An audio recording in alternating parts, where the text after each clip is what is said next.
So about 2 years ago, my wife and I took a leap of faith. We bought a 50-year-old single-wide mobile home, sight unseen, tucked away in the woods.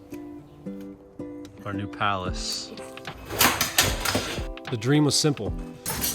Turn this forgotten trailer into a cozy cabin escape for us and our 2 young boys. But the reality is, with zero construction experience, I faced more challenges than I ever imagined.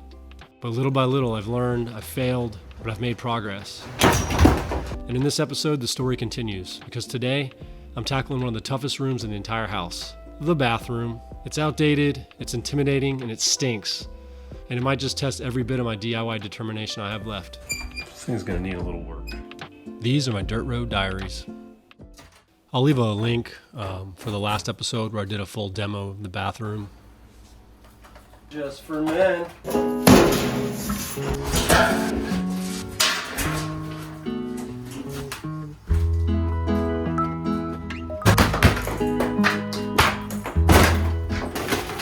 These old trailers have very little to no insulation. So the first order of business is to add some R30 to the ceiling because this thing gets hotter than the surface of the sun in the summertime.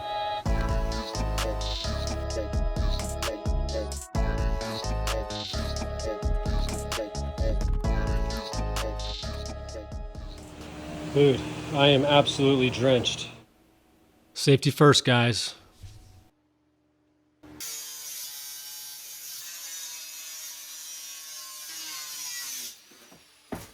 When your hands are busy, your mind quiets down.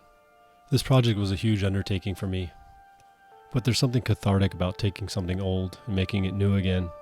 There's a rhythm when you're doing this kind of work. It can almost feel like meditation sometimes. And with each failure, I feel like I learned something new. So back when I installed these windows, I didn't bring the flashing all the way up under the drip edge. Got a leak. I'm glad I was here to see it. My advice, if you ever have to hang drywall on the ceiling, just hire someone to do it. Or at least get some help, because this is very painful to do. One of the reasons we bought this old hunk of junk was to get away from the noise of the world. We live in a culture where every day feels like a sprint. Deadlines, bills, screens glowing late into the night. But out here, it feels like time just slows down.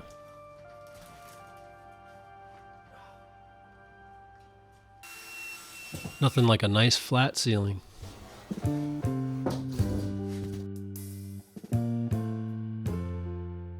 Alright, so the plan now is to build this wall for the bathroom so that I can start running all my electrical, start getting ready to frame out where I'm going to put my shower and all my plumbing. Got wires running everywhere. What I'd like to do is take this wire, run it up around, and then feed it down into the wall I'm going to build so that the light switch will be right here when you open the door.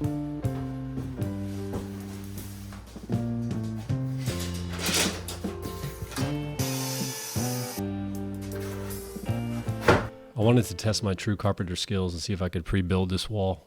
So I got my 16 on center marked. I could have used screws for this, but sometimes you just need to drive a nail, you know what I mean? Alright, this is the moment of truth.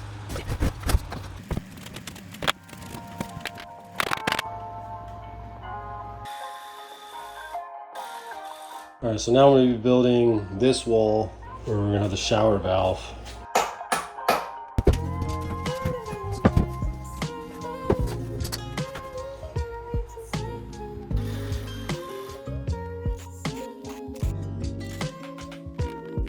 Alright, so now I'm running my wire for my pot lights. So I'm gonna have one there and then one like above the shower there. I notched the 2x4 out so I could run my wires.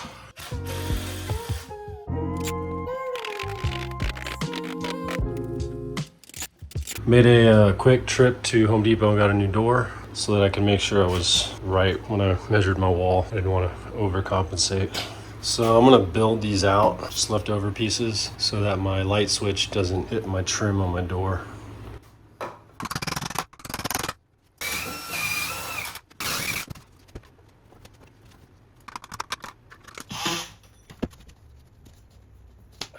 Alright, so I got my wires fished. I'm gonna have a junction box up top where all my power connects, a receptacle for the sink with a GFI. I'm gonna run a light behind the, or above the mirror. Henry David Thoreau talked about going to the woods to live deliberately, to strip life down to its essentials and discover what really matters. That idea has always resonated with me. This mobile home may not be walled and pond, but the spirit's the same. It's about creating a place where my family can breathe, recharge, and reconnect with the natural world. The forest reminds me of something older, something steadier, something that's been around a long time, way before us, and it'll be here way after us.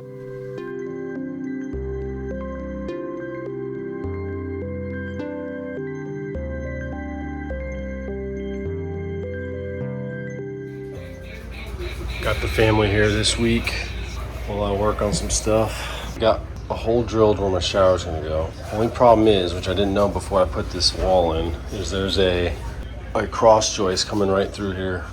This is the actual joist. I'm gonna try and put a hole on this side of it. Nope, I hit it, damn it. So I'm gonna try it on this side then. Oh, we got through, good. All right, so the plan here is to have my hot cold come up, go through that wall, branch off to the shower, have the shower valve right there, keep my hot and cold going through to the sink.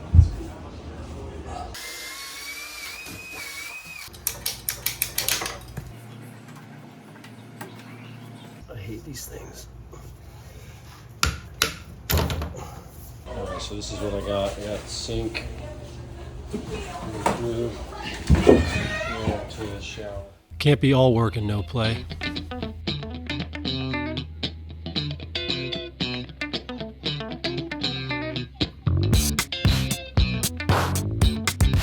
I pre-connected the shower valve connections before I installed it.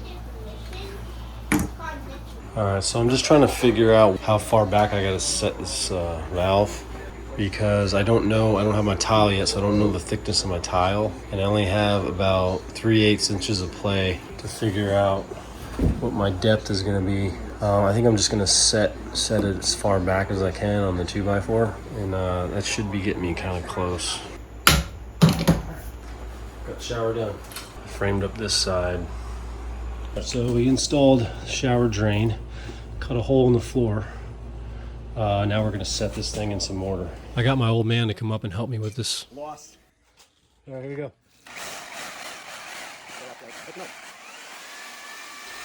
It's nice to spend some quality time with my parents.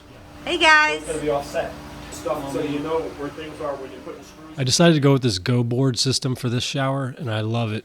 If I ever have to do another shower, this is the way to do it. It just makes it so easy. I like it because it's super lightweight. It's really easy to cut. You can do it with a utility knife, and then it's easy to screw on. I'll be using the Go board sealant to fill all my holes. This stuff is hard to push out of here.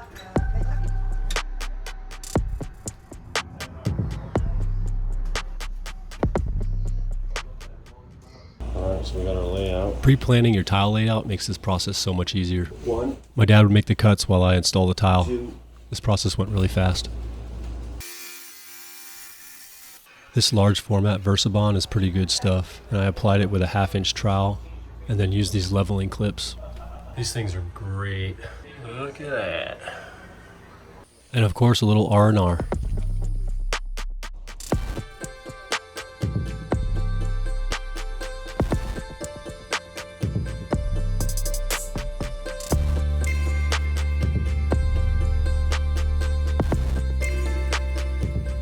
This is what it's all about.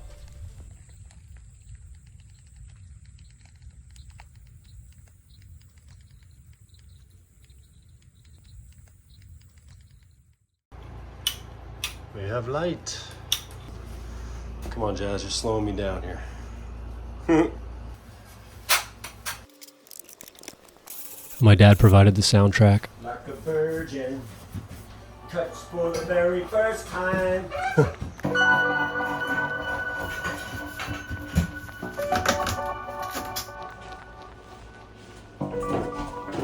All right, let's do some drywall.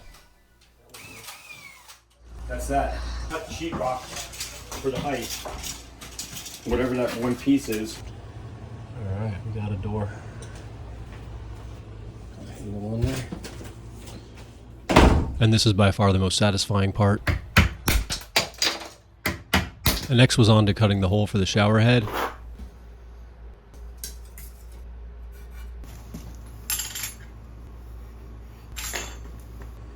This bag of diamond bit hole saws off Amazon. About to find out if they're any good.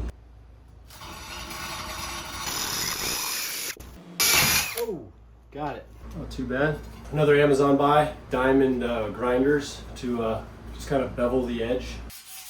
Hope it matches up. Off a little bit, but it'll work.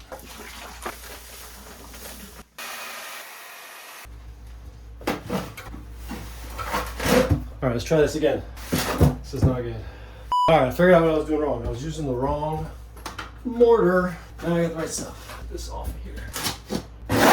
This is the mortar for the mortar bed, which is not what I want for the tile. So here we go. This is the correct stuff.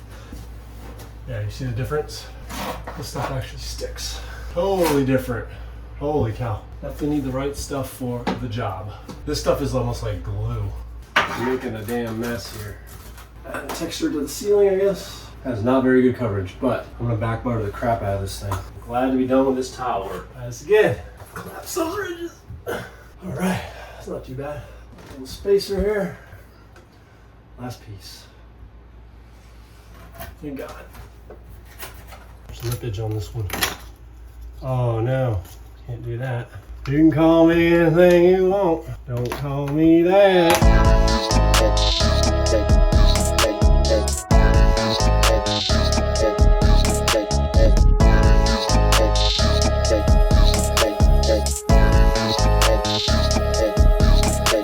We got a problem, Houston. I just noticed this. We've had a bunch of rain this week. We had that Hurricane Debbie come through. I think I found where the problem was. There was some cracked seal from the previous time someone tried to seal it, so I went over the whole thing. I'm gonna let that dry and I'm gonna do a second coat to get me through until I put a new roof on this thing, hopefully in the next year or so. I lifted the toilet up and just spun it around to see if it would fit. I still need to get a new wax ring. I think I'm gonna have to get a new mount for it, but it's definitely better facing this way.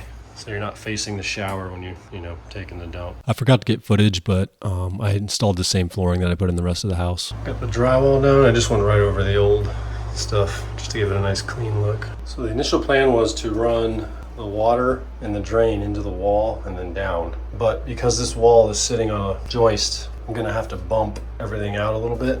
So what I'm gonna do is just have a shelf behind the sink, and that'll just be a cavity for all my plumbing. And also it gives us, a little bit more storage area. Somehow I always manage to screw up these P-traps.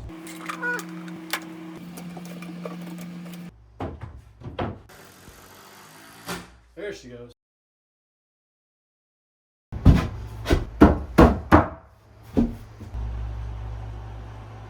I got this hole saw so that I can just go straight down through the floor. I just hope I don't hit anything. Oh, just kidding, it's fine. I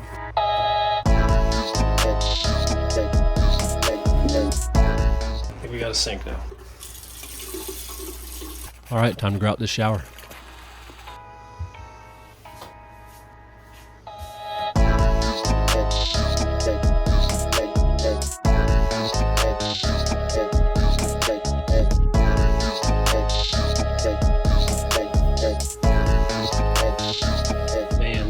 This grouting stuff's messy business. I do really love how this finish turned out though.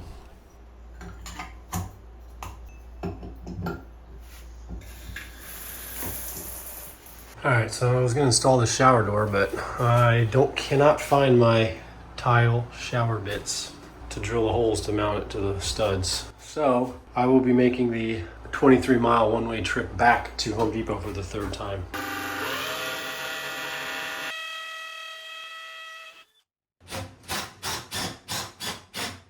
Alright, got the frame in, now I just gotta get the door.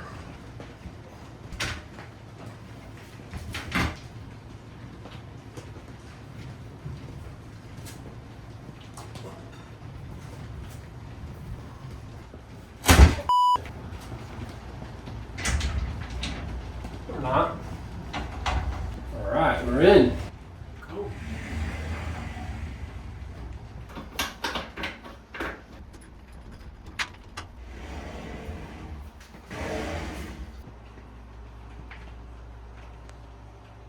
Found a bullnose piece of pine. Stain that, seal it. And now my least favorite part of this whole process.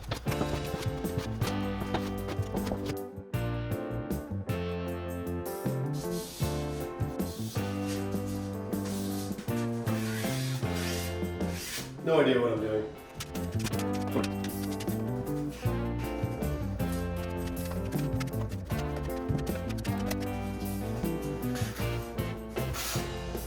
If you're looking for a tutorial on how to do drywall, this is not the place. I use this textured roller to create kind of a knockdown effect.